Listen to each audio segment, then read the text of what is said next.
तो जेके prime time में आज चर्चा इस बात पर करेंगे कि जो अमरनाथ यात्रा शुरू होने वाली है 3 जुलाई से, इसको लेकर के तैयारियां किस तरह की हैं। चूंकि इस बार जैसा कि खुद एलजी बलूसना ने माना है कि इस बार पहलगाम वाले हमले के बाद से थोड़ी कम संख्या में रजिस्ट्रेशन हुई है, तकरीबन इसकी संख्या 10% बता गई, लेकिन क्या इसका असर व्यापक पड़ सकता है या फिर जो उत्साह बाकी जो रजिस्ट्रेशन करा रहे हैं श्रद्धालु उनमें देखा जा रहा है। इससे एक बड़ा सवाल ये पैदा हो रहा है कि उनकी जब वो यात्रा पर आएंगे तो उसको लेकर तैयारियां किस तरह की गई हैं, क्या चुनौतियां हैं, इस पर हम चर्चा करेंगे।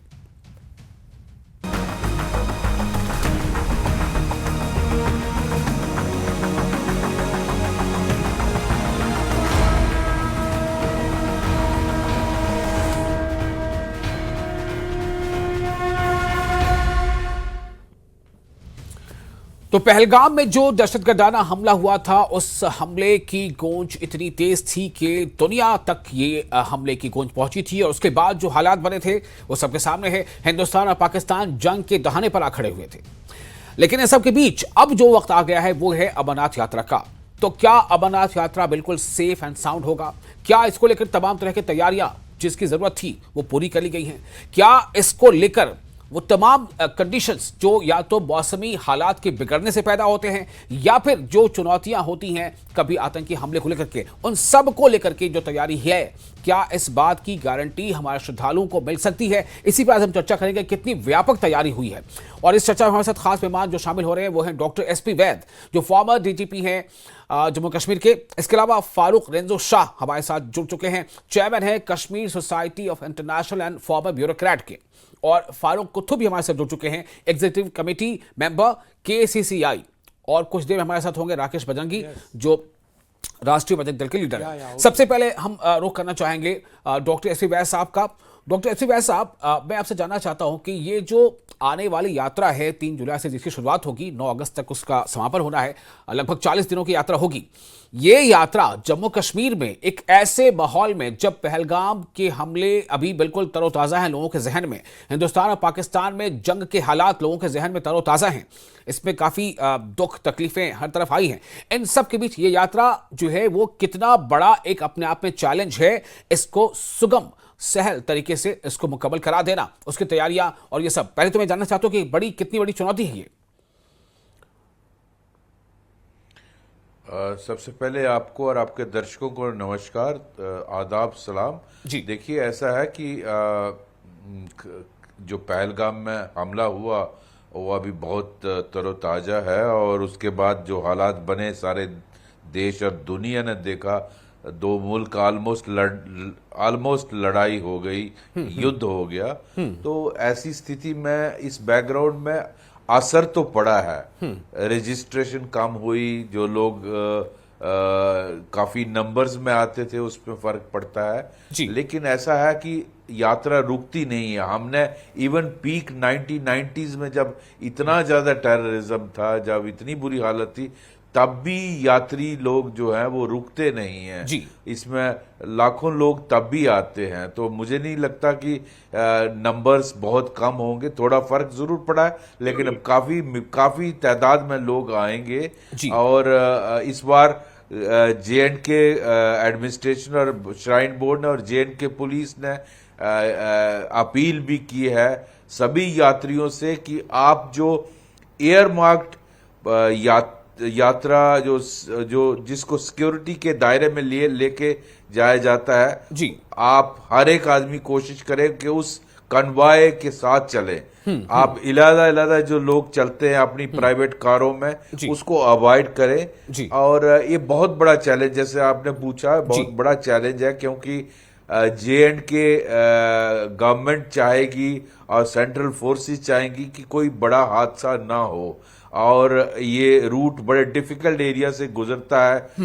कश्मीर वैली के 2 रूट आप जैसे जानती हैं, पहलगाम और बालताल का रास्ता, ये काफी अफेक्टेड एरिया साउथ कश्मीर से गुजरता है और सेंट्रल कश्मीर से गुजरता है, और तो इसमें काफी सेंसिटिव एरियाज पड़ते हैं जहां अटैक का, ग्रेनेड का और दूसरे हमलों का खतरा हमेशा बना रहता है जी। भाई जो इनके कैंप्स होते हैं हाँ। उनकी सिक्योरिटी देखना बहुत इम्पोर्टेंट होता है। बहुत सारी जगहों पे लंगर लगते हैं, उनकी सिक्योरिटी देखना बहुत इम्पोर्टेंट है। और जैसे नेचुरल कैलामिटीज, जैसे आप देखिए एक सडनली, अगर आपको याद होगा, सडनली स्नो स्टॉर्म आ जाता है और वहाँ आपके पास एसडीआरएफ, एनडीआरएफ और इन सब क्राइसिस के लिए आपके पास पर्याप्त लोग होने चाहिए, डिप्लॉयमेंट होनी चाहिए। जी। आप शूटिंग स्टोन्स की, अगर आप बालताल वाले रास्ते से जाएं तो बहुत सारी जगहों पे शूटिंग स्टोन्स चलते हैं, जिससे कई बार यात्री जख्मी हो जाते हैं, घोड़े जख्मी हो जाते हैं। जी। तो उनके लिए आपके पास पर्याप्त इंतजाम, मेडिकल सर्विसेज का बहुत इंतजाम करना पड़ता है, बहुत सारे डॉक्टर्स को डिप्लॉय करना पड़ता है, जी। बहुत सारे सैनिटेशन वर्कर्स, इतने टॉयलेट्स यूज होते हैं, उनका इंतजाम, बिजली का, खाने का, लंगर का, और वहाँ आपको जो घोड़े वाले, पिट्ठू वाले, जी। उनके रहने का इंतजाम, उनके लिए इंतजाम, जो इतना हजारों की तादाद में स्टाफ लगता है, सिक्योरिटी फोर्सेस और जो सिविल एम्प्लॉइज लगते हैं, उनके रहने खाने का इंतजाम, ये बहुत इलेबोरेट एक्सरसाइज है। और इसमें मैं खुद भी एज डीजीपी इन्वॉल्व था और मैं समझता हूँ बहुत डिटेल में मीटिंग्स हुई हैं इसमें। बिल्कुल, ऑनरेबल बिल्कुल। होम मिनिस्टर साहब ने खुद अपने लेवल पे यहाँ आकर इसका रिव्यू किया। उसके बाद अभी कुछ दिन पहले यूनियन होम सेक्रेटरी यहाँ आए थे, एलजी साहब ने आज रिव्यू लिया है। और इस तरह जो बाकी अधिकारी हैं, डीजीपी हैं या आईजी कश्मीर हैं, डिविजनल कमिश्नर हैं, वो भी इसका जायजा लेते हैं वक्तन। तो इसका बहुत बार बार अरेंजमेंट्स रिव्यू किए जाते हैं और एक बहुत बड़ा चैलेंज बना रहेगा। और हर एक आदमी इन्वॉल्व जो है वो इंश्योर करना चाहेगा कि किसी किस्म का अटैक यात्रियों पर ना हो, वरना दो देश दोबारा लड़ाई के कगार पर पहुंच जाएंगे। जी, चलिए, ये एक बड़ा चैलेंज है। और चुनौतियों में क्या क्या चीजें हैं, क्योंकि यात्रा में ये समझा जाता है आमतौर से कि दो तरह की चीजें बहुत ज्यादा जो है वो चुनौती बनकर सामने आती हैं। एक चुनौती तो मौसम है, क्योंकि जैसा अभी डॉक्टर एस पी वैद साहब ने कहा कि बहुत डिफिकल्ट टेरेन है, उसमें लैंडस्लाइडिंग भी हो जाती है, कई बार बारिश हो जाती है, कई बार स्नोफॉलिंग हो जाती है। तो मतलब एक मौसमी हालात कभी बदल जाते हैं। इसको लेकर के भी क्या तैयारी हमारे पास है। दूसरा यह कि जो जम्मू कश्मीर चूंकि एक हसास तरीन रियासत तो नहीं, अब यूटी है, और चूंकि सरहद उसकी हमारे पड़ोसी मुल्क पाकिस्तान से मिलता है, तो उसमें कई बार जो तकरीबी कार्रवाइयाँ होती है उसका एक चैलेंज हमेशा बना रहता है। बहरहाल आगे बढ़ते जानना चाहेंगे, फारूक रदू शाह हमारे साथ जुड़ चुके हैं, चेयरमैन है Kashmir society for international and forward bureaucrats के। फारूक साहब, आप कैसे देख रहे हैं इसको? मतलब जैसे अभी बात निकली कि पहलगाम हमले की याद अभी दिलो दिमाग में ताज़ा है, अभी जंग के दहाने से लगभग अभी बाहर निकले हैं। ऐसे में एक ऐसी यात्रा जो काफ़ी मुश्किल टेरेन से होकर गुजरेगी, आपके जहन में पहली बार में क्या बातें आती हैं जब आप ये सोचते हैं कि यात्रा की शुरुआत होने वाली है? मुल्क ही नहीं बल्कि बाहर से भी इसमें कई लोग शामिल होते हैं, अकीदतमंद आते हैं, श्रद्धालु आते हैं। देखिए, जो यात्रा है ये हमारे कंपोजिट कल्चर, जी, कश्मीर का एक इम्पॉर्टेंट कंपोनेंट है। जी, ये एक ऐसा कंपोनेंट है, ये 18th सेंचुरी से ही शुरू हुई। आपको ये जो मलिक फैमिली, मुसलमान, कश्मीरी मुसलमान मलिक फैमिली ने ये अमरनाथ यात्रा डिस्कवर किया है, तो ये कंपोजिट कल्चर की निशानी है। जी, इससे पहले हमारे हजारों साल के यहाँ ऐसे आस्थान जैसे महादेव था, तो पहले महादेव में ये यात्रा हुआ करती थी, जी, जहाँ महादेव में एक स्टोन लिंग हुआ करता था। और फिर वो रिसेंटली वो वहाँ पे मिला है।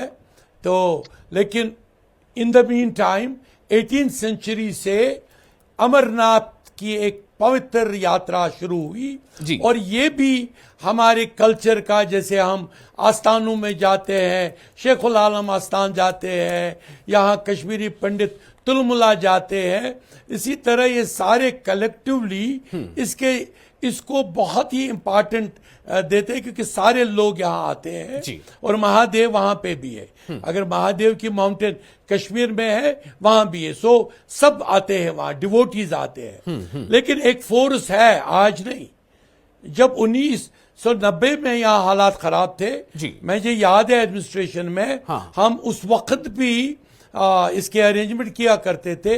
मुझे एक दफा याद है जब हमने घोड़े भी बाहर से मंगवाए, जी। क्योंकि यहाँ मिल्टन टू ने घोड़े वालों को कहा था कि घोड़े भी मत दे दो, क्योंकि एक जो रेडिकल इस्लामिस्ट फोर्स था वो आज नहीं, वो बहुत पहले से ही इस हिंदू यात्राओं के खिलाफ था। इवन उसमें पॉलिटिकल पार्टीज भी, जब अमरनाथ एजिटेशन हुई, बहुत सारे पॉलिटिकल फोर्सेस भी उनके झांसे में आ गए जी। और अमरनाथ एजिटेशन की कि अमरनाथ नहीं होने देंगे।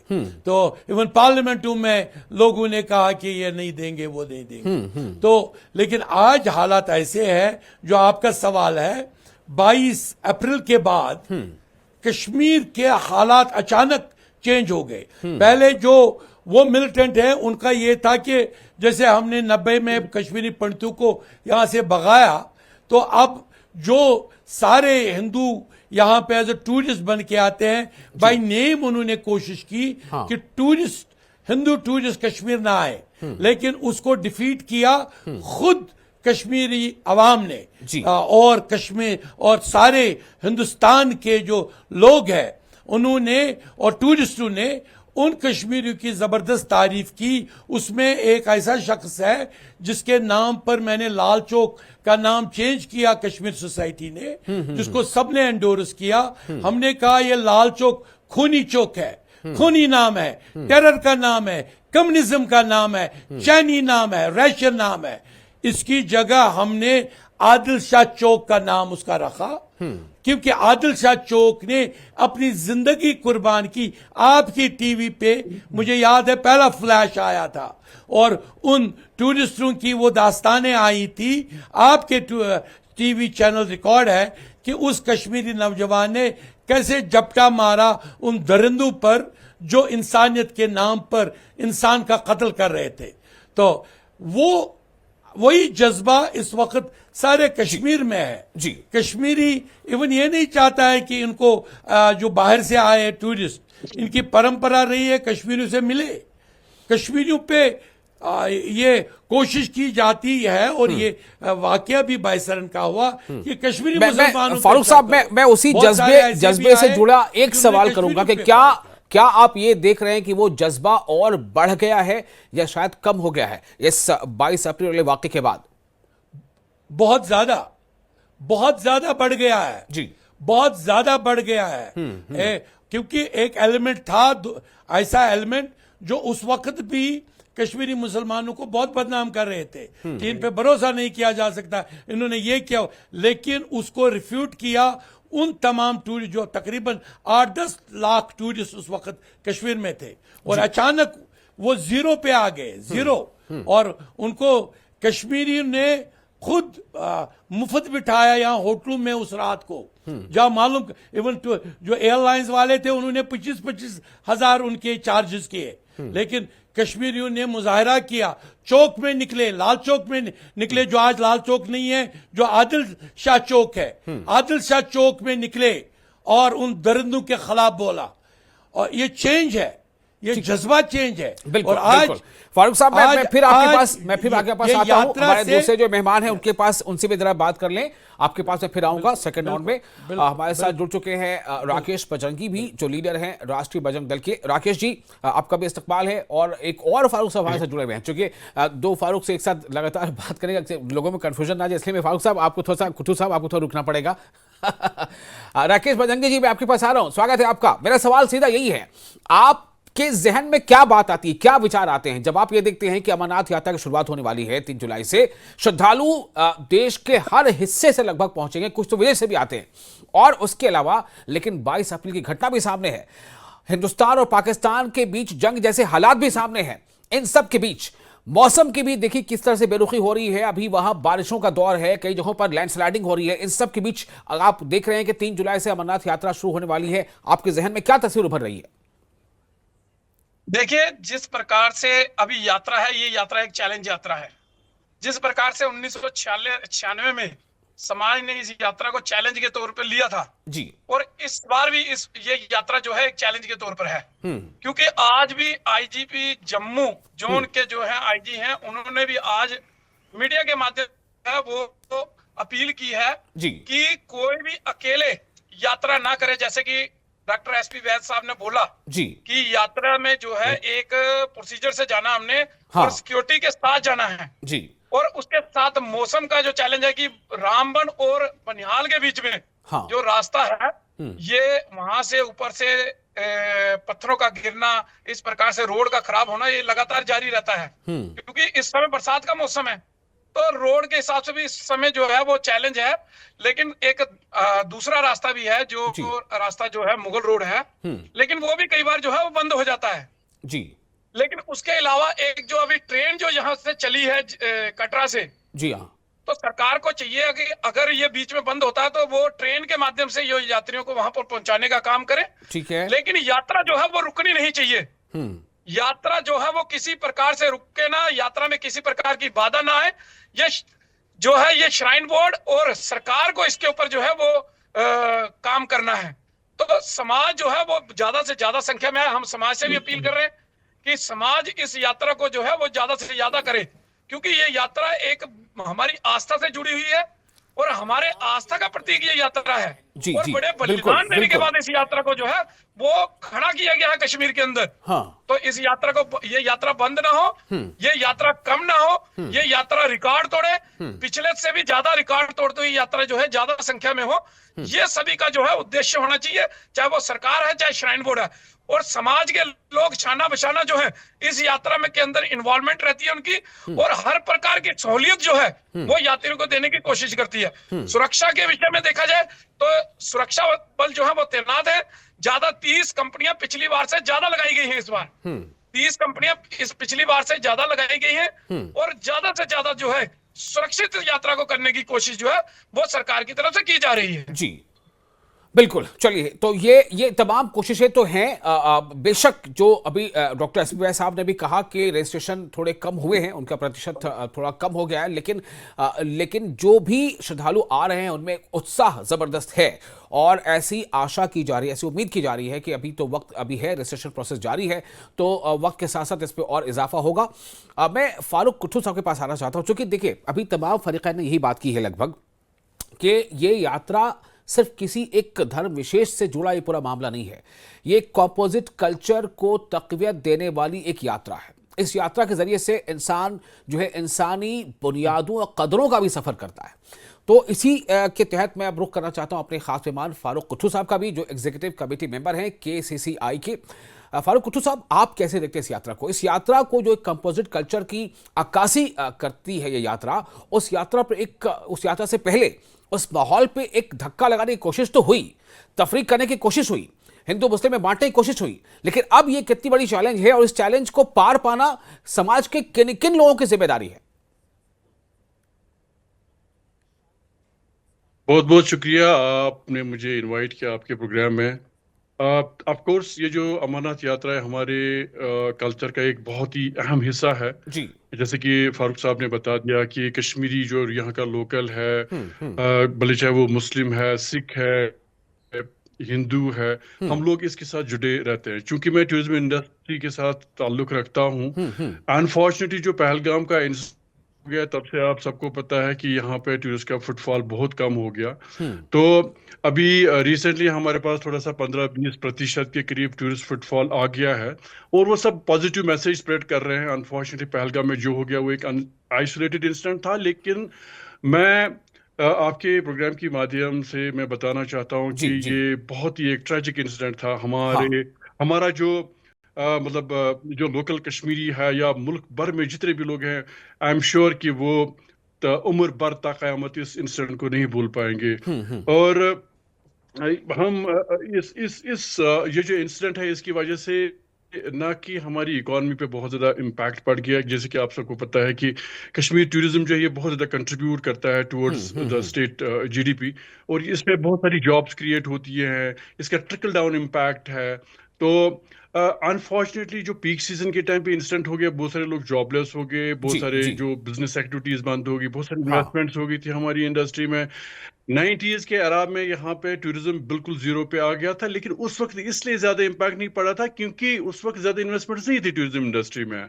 पोस्ट 2019 यहाँ जी पे जो शांति आ गई थी, जो देखने को मिल रही थी ग्राउंड में, तो सब लोग ये समझ बैठे थे कि अब कश्मीर जो है ना तरक्की की राह पे है, और यहाँ जी पे अब वैसा कुछ नहीं होगा जैसे कि पहले के जमाने में हमें देखने को मिलता था। जी लेकिन बदकिस्मती की बात है कि पहलगाम का इंसिडेंट हो गया, विद द रिजल्ट जो जितनी भी यहाँ पे इन्वेस्टमेंट्स हो गई थी, बड़े बड़े होटल्स बने थे, नए एंटरप्रेन्योर्स आ गए थे हमारी इंडस्ट्री ने, उन्होंने फाइनेंशियल इंस्टीट्यूशन से लोन्स लिए थे, और जो यहाँ का यूथ है वो इंडस्ट्री का हिस्सा बन गया था। लेकिन all of a sudden all the hopes were dashed on ground. वो हम लोग जी कभी unfortunately almost we have come to stand still as far as the tourism industry is बिल्कुल। तो concerned। लेकिन बस थोड़ा सा चूंकि जी आज का टॉपिक जो है वो जी अमरनाथ, जी जी बोलिए बोलिए पूरी जी कर जी ली जी अपनी जी बात पूरी कर लीजिए। अमरनाथ जी जी जी जी जी जी अमरनाथ से रिलेटेड है।